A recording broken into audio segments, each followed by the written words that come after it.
warahmatullahi wabarakatuh. Halo teman-teman semuanya, kembali lagi di ruang tamu Siniar Bahasa dan Sastra Indonesia Universitas Negeri Gorontalo. Senang sekali saya Farajihan Bahsoan bisa bertemu dengan kalian semua. Semoga pada kesempatan kali ini kita bisa mendapatkan ilmu yang lebih banyak melalui Siniar kali ini. Semoga saya juga berharap teman-teman di rumah sehat selalu ya, karena akhir-akhir ini cuaca ini lagi nggak menentu, jadi kadang teman-teman bisa menjaga kesehatan. Nah, para tamu sekalian, perlu diketahui bahwa sebentar lagi Fakultas Sastra dan Budaya akan menerima sejumlah mahasiswa baru di tahun 2025. Tentunya, salah satu yang akan kita tanyakan pada narasumber hari ini adalah apakah Fakultas Sastra dan Budaya mampu menjawab kebutuhan dari lapangan pekerjaan nggak ya? Nah, topik yang akan kita bahas pada siniar kali ini yaitu mahasiswa FSB cepat nganggur atau cepat dapat kerja.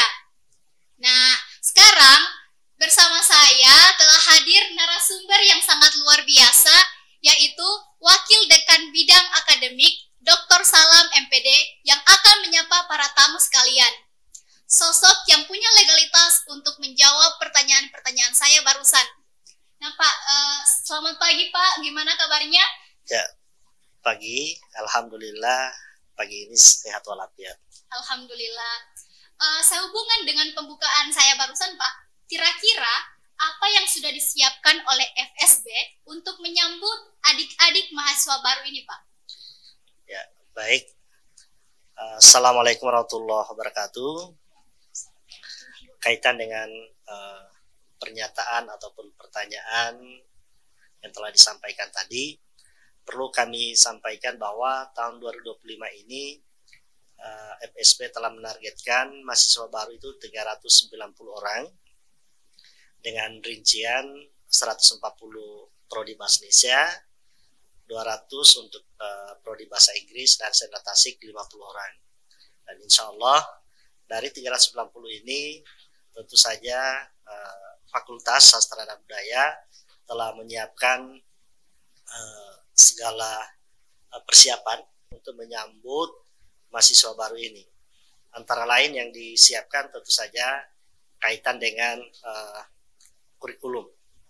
Nah, kurikulum ini disesuaikan dengan Peraturan Menteri Nomor 53 Tahun 2023. Lalu yang berikut tentu saja secara operasional di jurusan itu sudah harus disiapkan jadwal perkuliahan.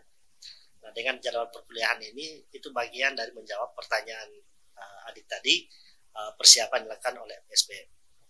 Yang selanjutnya adalah tentu saja FSB telah menyiapkan ruang perkuliahan yang cukup representatif.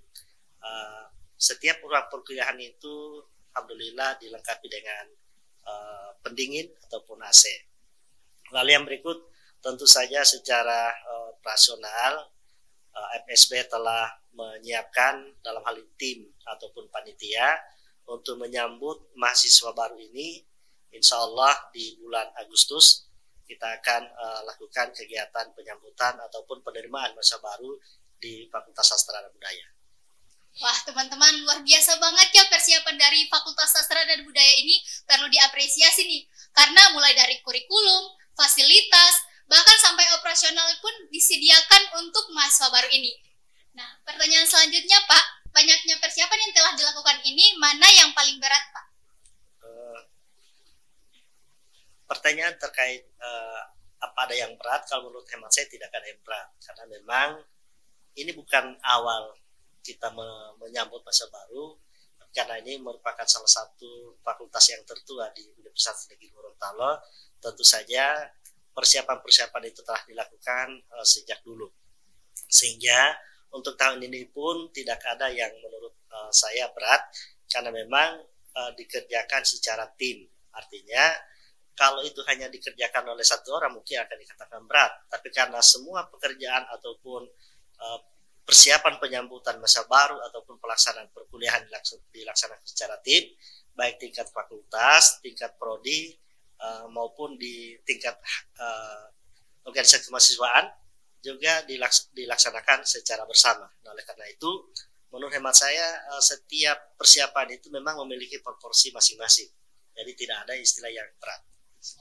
Luar biasa sekali ya teman-teman.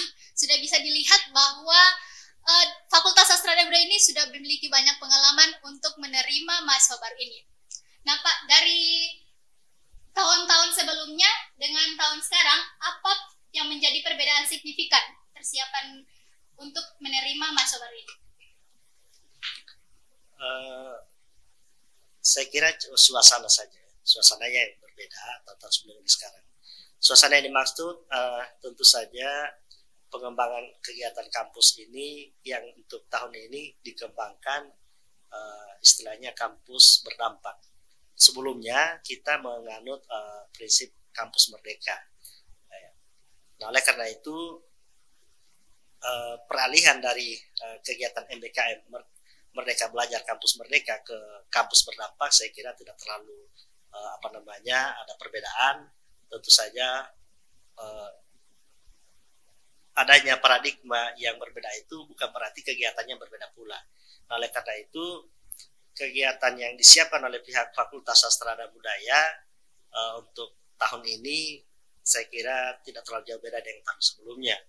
Nah, oleh karena itu tentu saja panitia yang akan disiapkan oleh pihak fakultas tentu telah menyiapkan sejumlah persiapan untuk menyambut masa baru berkaca dari pengalaman penerimaan tahun lalu. Ya, teman-teman, kelihatan banget ya kalau FSB ini memang sudah sangat siap untuk menyambut mahasiswa baru kita.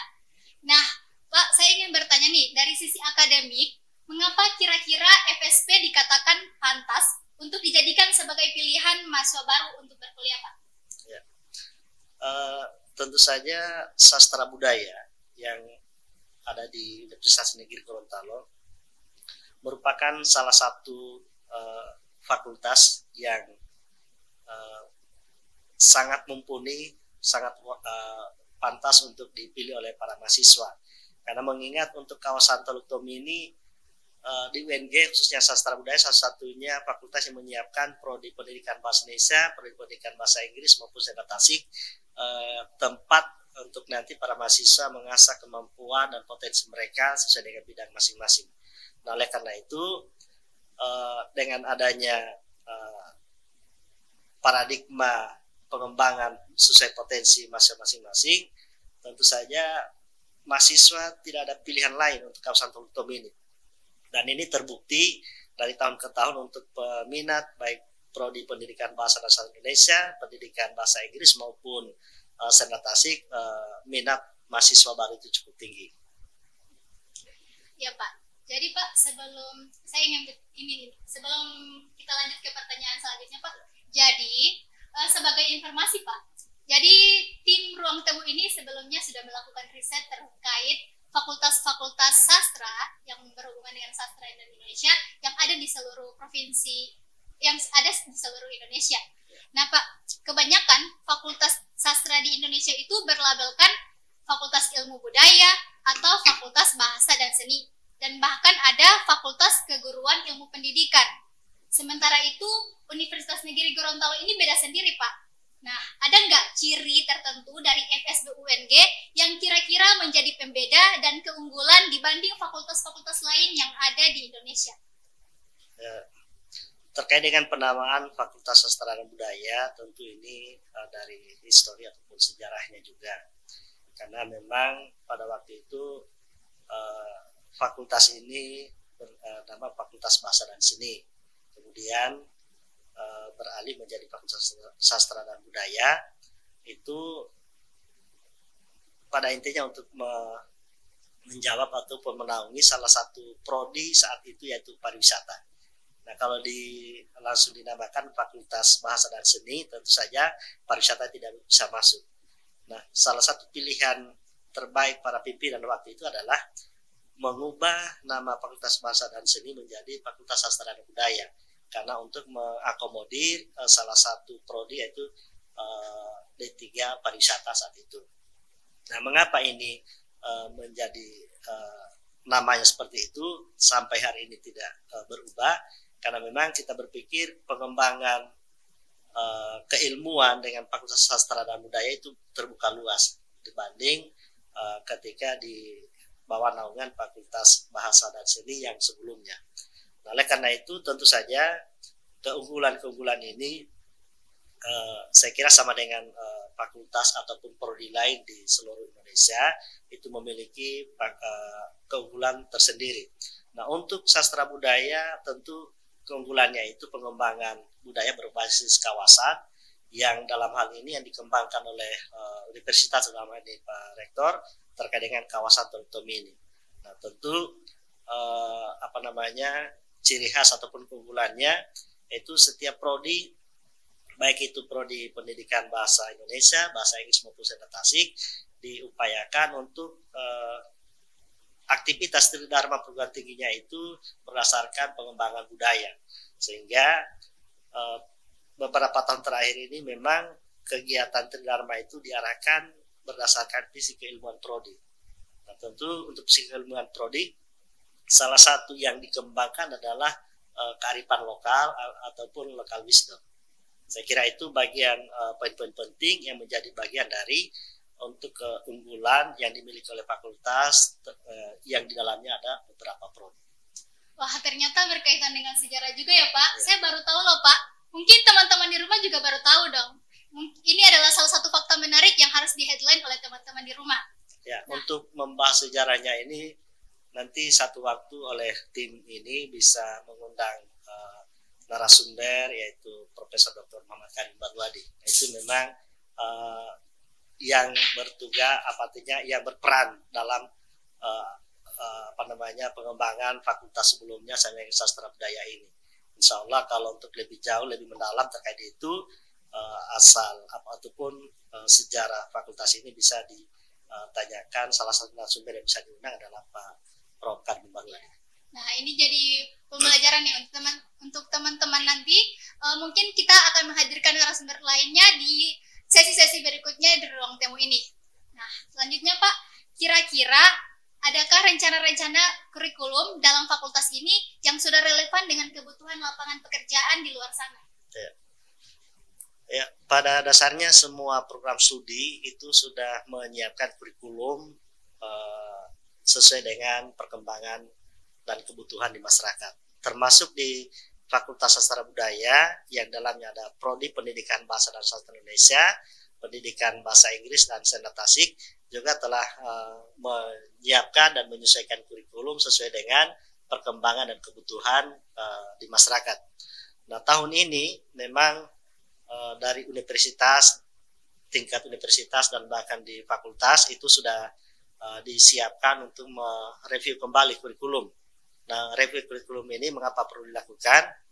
Karena memang untuk menyahuti Peraturan Menteri Nomor 53 Tahun 2023 terkait dengan pelaksanaan kurikulum yang di dalamnya itu untuk semester 1 dan semester 2 itu sistem blok 20 SKS. Nanti semester 3 ke atas baru di atas 20 SKS. Nah, itu yang perlu disiapkan oleh prodi. Yang berikut tentu saja untuk penyesuaian atau pengembangan kurikulum ini kaitan dengan paradigma pengembangan kampus saat ini, yaitu kampus berdampak. Nah, ini perlu disahuti oleh setiap prodi.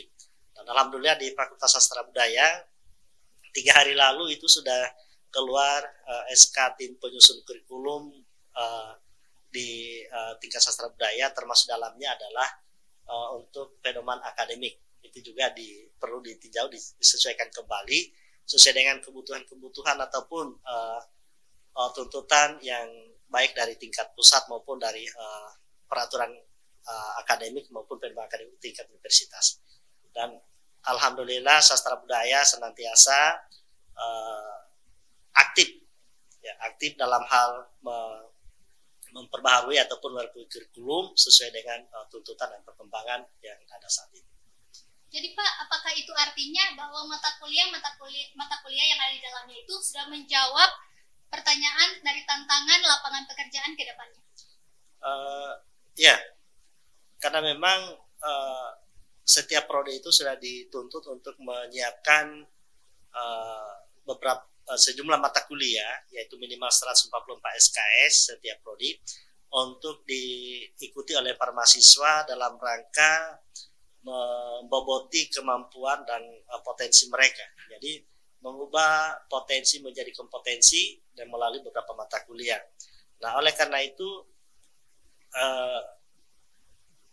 di prodi Bahasa Indonesia, saya berikan contoh untuk pertanyaan tadi apakah sudah menyahuti itu. Di prodi Bahasa Indonesia selain core-nya sebagai pendidik, ya nanti kan sebagai pendidik baik guru SMP ataupun SMA, juga disiapkan kompetensi sebagai jurnalis, sehingga ada mata kuliah pilihan jurnalistik, lalu ada sebagai editing, ada mata kuliah penyuntingan, baru ada mata kuliah bahasa dan sastra Gorontalo untuk bahasa daerah, dan ada juga mata kuliah pilihan untuk bahasa Indonesia untuk penutur bahasa asing atau BIPA.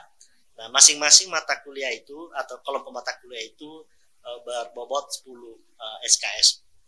Dan menurut hemat saya dari bidang akademik bahwa penyiapan mata kuliah pilihan itu adalah salah satu bentuk kesiapan prodi di dalam menjawab artinya lapangan pekerjaan yang ada di luar sana, sehingga tidak hanya terbentur pada sebagai guru. Nah, karena memang saat ini selain untuk guru, jadi tetap disiapkan sejumlah kompetensi.